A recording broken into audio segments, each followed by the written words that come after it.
ناظرین، یہ کہانی ایک بزرگ سے ملی تھی جنہیں یہ قصہ ان کے دادا نے سنایا تھا اور وہ خود اس واقعے کے گواہ تھے۔ سن 1582 مغل سلطنت کا عروج، گل آباد نامی ایک گاؤں جہاں کا ہر شخص زمینداری، مال مویشی اور چھوٹے کاریگر پیشوں سے جڑا تھا۔ ایک غریب مگر نیک دل کسان دادا حلیم ہر رات دعا کرتا تھا کہ اسے ایسا وسیلہ ملے جس سے اس کے بچوں کی زندگی سنور جائے۔ ایک رات اسے خواب میں ایک درویش نظر آیا۔ درویش نے کہا، گل آباد کی جنوب میں 5 کوس دور پہاڑ کی گود میں ایک چٹان ہے، وہاں وہ خزانہ دفن ہے جو صدیوں سے سونے کے سکے اور زیورات کے ساتھ پڑا ہے۔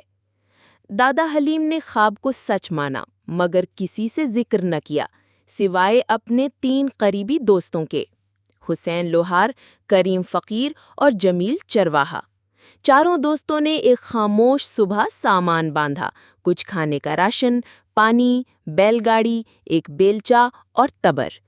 سفر میں کئی مشکلات آئیں، جنگلی درندوں کی آوازیں، رات کو ٹھنڈی ہوا میں سانپوں کی سنسناہٹ، اور ایک دن ایسا آیا جب ان کے بیل کو بھگلا لے گیا، مگر انہوں نے ہار نہ مانی۔ بالآخر 5ویں دن وہ اس چٹان کے پاس پہنچے جو خواب میں دکھائی گئی تھی۔ چٹان پر ایک عجیب سا نقش تھا، جیسے کوئی سانپ اپنی دم منہ میں لیے بیٹھا ہو۔ وہ نشان قدیم زمانے کے خزانے کی علامت مانا جاتا تھا۔ انہوں نے کھدائی شروع کی۔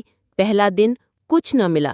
دوسرا دن ایک چھوٹا مٹی کا برتن نکلا جس میں چند چمکتے سکے تھے، مگر تیسرے دن زمین سے ایک ایسی تختی نکلی جس پر فارسی میں لکھا تھا، یہ خزانہ ان کے لیے ہے جو دولت کے ساتھ وعدے بھی نبھاتے ہیں۔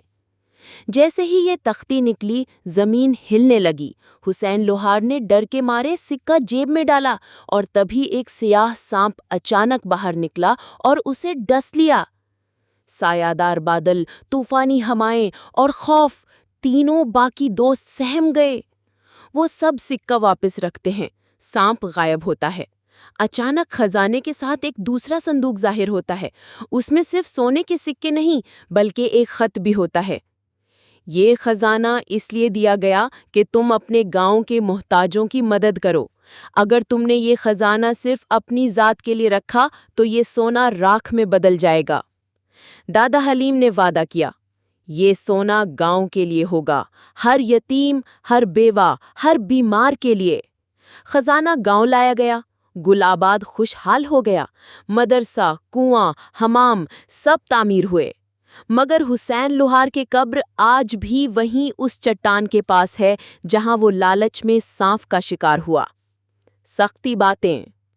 یہ کہانی نہ صرف سونے کی تلاش کی تھی بلکہ کردار، قربانی اور وعدے کی قیمت کی بھی تھی۔ ناظرین، اگر آپ کو یہ سچی کہانی پسند آئی ہو تو لازمی کریں پن میرے یوٹیوب چینل کو سبسکرائب، ویڈیو کو لائک کریں، اپنی رائے کامنٹس میں دیں کہ آپ کو سب سے زیادہ متاثر کن لمحہ کون سا لگا۔